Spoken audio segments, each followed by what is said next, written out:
And Pro-Life Kansans held a statewide rally and March for Life to commemorate the National Day of Prayer for the Legal Protection of Unborn Children. Alan Holdren has that story for us. Kansas's first post-Roe March for Life. It's also the first major pro-life rally in Kansas since the no vote to last August's Value Them Both Amendment, which sought to put limits on abortion in the state. Today, as much as ever, there's reason to march for the unborn here. We're here in Kansas, of course. Our Value Them Both amendment failed back in August, and so we're here to continue to support all of our legislators who are here in the Capitol, who are working every day to support life. So that's why I'm here, to support them and to pray for them. So it was rough, definitely a setback. I would call it spiritual warfare, but that doesn't mean that our fight is over. It just means you have to be more specific in the way that we fight. It's time to change. I'm really disappointed that our Kansas as a state voted incorrectly that last go around. We're trying to protect the mothers and the babies. Now the battle is up to the states, and Kansas is not pro-life, so we really need to battle for Kansas.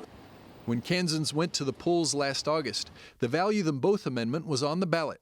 It sought to limit a 2019 Kansas Supreme Court decision declaring abortion a right according to the state constitution, virtually lifting any limits, making abortion eligible for state funding, and rendering all legislation against abortion unconstitutional. That didn't mean that all pro-life legislation was immediately overturned, but it does mean that every single piece of existing legislation that protects the unborn in the state of Kansas is vulnerable to litigation. It's been 6 months since that no vote, but the disappointment here is still very fresh. This year we got to celebrate, first of all, the overturn of Roe versus Wade, which was an amazing victory. But we are kind of at a difficult place in our state because we are having to build back from what we lost last year with our amendment loss. And so we really need to step up and say, we are not going away. We are here to support women and babies to the very end, and we will never abandon women and preborn babies. In Kansas, the bishops have been very active in promoting the pro-life cause, actively supported and took on much of the costs of inviting Kansans to vote yes to the Value Them Both amendment. They've got a strategy for the future here.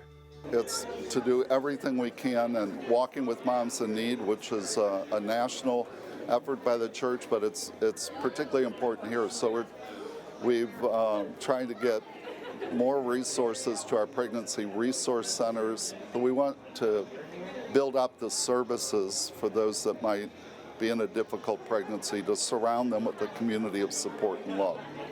Archbishop Naumann is reaching out to young people to be the new pro-life generation here, as the state's abortion numbers are quickly rising.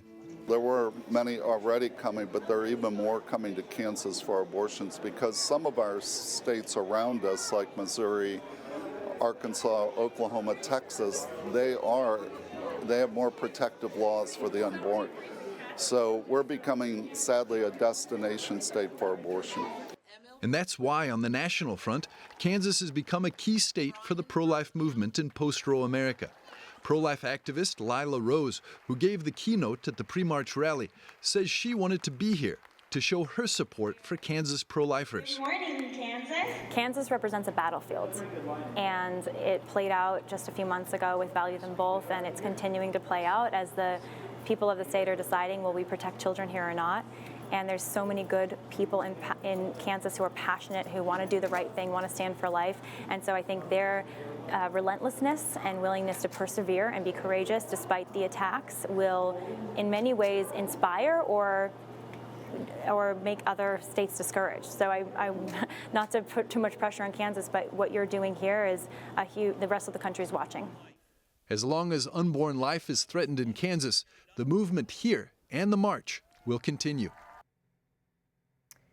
And EWTN News contributor Alan Holdren joins me now to share even more. Alan, a few short months ago, thank you so much for joining us, by the way, our movement underwent a devastating loss on the Value Them Both amendment in Kansas. So what's the sentiment in Kansas now? I mean, we just saw, but talk to us about the recent march. How do you think all of this is going to play out? You know, Prudence, just like every march, it was a joyful occasion. People getting together, seeing each other, maybe for the first time in a year. Since the last March for Life. It was one of hope, I would say. We're down, but we're not out.